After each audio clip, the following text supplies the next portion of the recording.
Hello and welcome back to the Reapers. Today we're on our FW-190 A-8 and we're going to look at the cold start procedure. So, Charles, when you're ready, would you like to talk us through it? Sure, but first of all, a little disclaimer. The manual at times was a little bit odd when it comes to the cold start, so I've had to interpret and adapt a couple minor things. So this is not exactly how the manual mentions it, but this is how I understood it and how it seems to make sense. So we start by turning on our oxygen valve. That's at the bottom right of the dash. Just scroll it to the right. Roger. Right, next I want you to move to the fuel pump panel, Yep. circuit breaker panel. It's the 5 circuit breakers. Over. The very front one is your airfield power.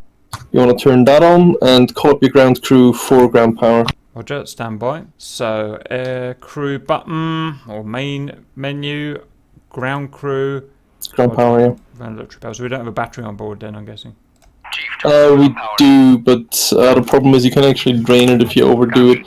It is not recommended to use the battery to start the engine, although you can, but it's only for emergency situations. Roger, okay, cap is ground power on. Next you want to turn on the power for your prop pitch system, so both the prop pitch and the control system, which is behind the fuel pumps in the big circuit breaker line, where it says Verstellschraube, so it's the 4th and the 5th. It's 4th and the 5th, yeah? Yep, roger. Also, while we're here, go a little bit back where it says Drehstromumformer. If you hover over it, it says motor generator. Click that. Stand by. Roger. On the front circuit breaker row, we want the ignition, which is Zündung Anlasser. Oh, yeah, sorry, see it now. Yeah, just let me just check my alignment, make sure I've clicked the right one. What does it say when I hover over it? Ignition. Oh, not Peter Heat. Stand by. You probably missed the battery switch, that's why. Roger. Yep, done.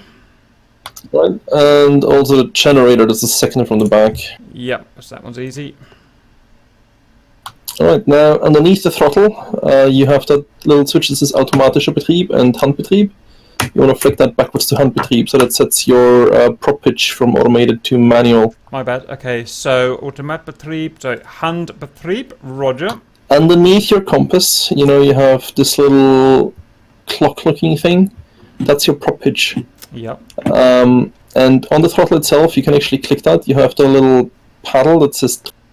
Yeah, does it say Drehzahl or something similar? Drehzahl, yeah, exactly. So that's your RPMs. You want to click the bottom part of that until the clock-looking thing shows 12 o'clock. Stand by. Okay, is that zeroed? Yes. Done.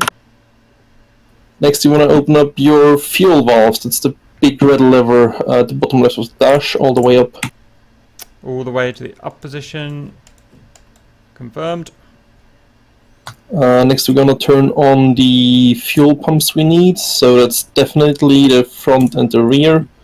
Depending on what you have on it, might also be the auxiliary and the drop tank one, but we're not going to need that. Are we on the circuit breakers, are we talking about? Yeah, it's the fuel pump ones are the 5 circuit breakers on the right side. Yeah, so it's the second and the third switch. I've done Vorderher and Hinterher, yeah? Exactly. Roger. Alright, next we'll set a throttle to idle by pressing right alt and home. Right alt and home. And at this point it's also about time to close the canopy so we can actually hear something afterwards, so just hold left control Charlie. Control Charlie. Next, and that's something where the manual was slightly unspecific, we want to prime the fuel. So the primer pump is on the left side, big yellow knob. You want to pump that 1 to 15 times apparently, depending on outside temperatures. But it didn't specify how often you actually have to do it at what temperature. So if you just prime it 10 times now, you should be good. 1, 2, 3, 4, 5, 6, 7, 8, 9, 10. Next we'll look underneath the canopy lever. You know, you have your starter clutch. Yep. You want to hold that down for 10 to 20 seconds. Actually a little red plaque even shows you. That's also dependent on temperature. If it's warm outside, 10 seconds will do. If it's cold outside, 20 seconds. But you can also just have a listen. The engine itself will, you know, make a sound while the flywheel spins up, and you can pretty much tell by the sound. So you're saying I want to left click on it for about 10 seconds to hold it down? Yeah, hold it down. And then before you let it go, you want to set your ignition to M1+2. That's why I told you binding it might be useful, otherwise it's kind of awkward. Roger. Stand by. I'm just going to check my controls quickly. Roger. So what I'm going to do is push left click the starter switch down for around 10 seconds. At that point I want the magnetos to 1+2, which I've set up in a control to help me. And once I've done that, I want to right click pull out the starter switch. Is that right? Exactly, and hold it until the engine starts. Roger. Stand by. So 1, 2, 3, 4, 5, 6, 7, 8, 9, 10 magnetos, and pull.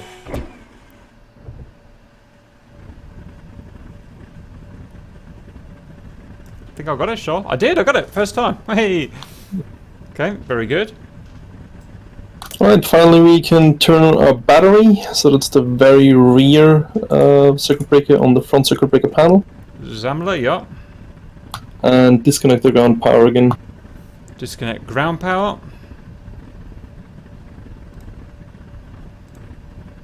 Chief, turn off the ground power. Yeah. So that is the basic cold start done. Now we want to start to warming up. So first of all, you want to set your pitch control back to automatic, so that's underneath your throttle again. Right, autumn, yeah. Also, you'll need to turn on your instrument circuit breaker, otherwise your thermometer for the engine, for the oil, doesn't work. So that's the, the third circuit breaker on the front panel. Yep. Says instruments on if you hover over it. Messenlage, yeah, roger. So you want your RPMs at 1200 until your oil temperature reaches about 30 degrees.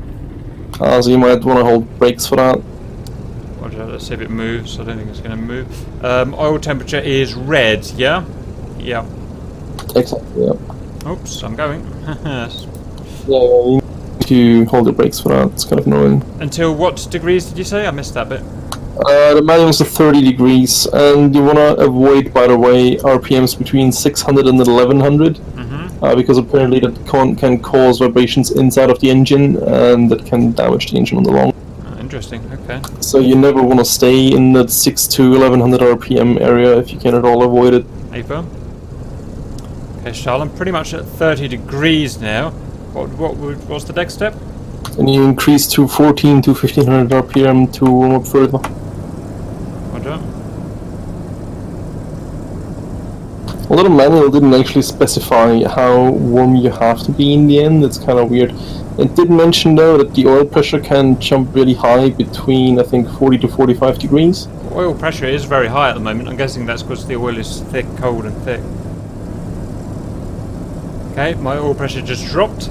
Alright, one thing to note, once you're done warming up while you're sitting on the ground and taxiing, the manual does state that you should have your radiator flaps open, otherwise you'll slowly start to overheat. And you basically keep them open until after you've taken off, and once you land again you also open them up again. Roger, we're still warming up, so should we keep them closed? Yeah, I mean for now I'm at maybe 45 degrees C or so, that's no problem, so leave them closed for now. Yep. Alright, we should probably turn on the last circuit breakers that we still need, so let's just quickly go through them. That's going to be most of them. So on the front row, it depends what exactly you want. Currently we don't have a bomb, so we can ignore the front one, although we could use that if you have bombs on. We'll probably want a gun sight, so that's the second one. The third one we already have, that's instruments. Nav lights, depending on whether we want those or not. Instrument lightings, likewise. The cloth heating is going to be pretty useless. Pitot heating, obviously, if it's cold, FUG25. I'm not sure whether it's implemented properly, but it certainly can't hurt turning your IFF on. Further, the rear panel. You definitely want to turn on your radio, that's the first one. And your gear power, as well as your flaps. The prop hitch stuff is already turned on, but we do need a trim after that. As well as your ADI, and two behind that your compass. And finally your IFF self-destruct is also kind of pointless at the very rear.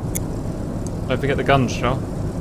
Yeah, that's the next thing. So on the inside, right next to your right butt cheek, you have your guns. You want to just turn those 3 circuit breakers on if you want to go into combat. And that's the circuit breakers basically done. Roger. Going on, we can start the taxi. Lovely. So did you want to explain that you had? I think you had a shortened version for the people. If you want to be lazy and do it all quick and dirty, what you can do is you just go from right to left through the cockpit. So first you turn on all the circuit breakers you need. From the get-go, you turn on your oxygen. You open the fuel valves. You turn on the magnetos. You uncage your throttle, and you can also set your landing flaps to take off immediately. And then just do the start sequence. So you push down the starter clutch. So basically, you're doing this using the battery, which you already turned on with the circuit breakers in the beginning. Just hold down the starter clutch, pull it out, and when the engine starts, you're good to go, pretty much. Or just that's the easy way. It's probably the way I'll do it if I have to do it. Yeah. Also, from what I've seen, I haven't really had an issue yet not warming up my oil, so that doesn't. It's either not implemented or it's not that critical. Hope you enjoyed that, and see you later.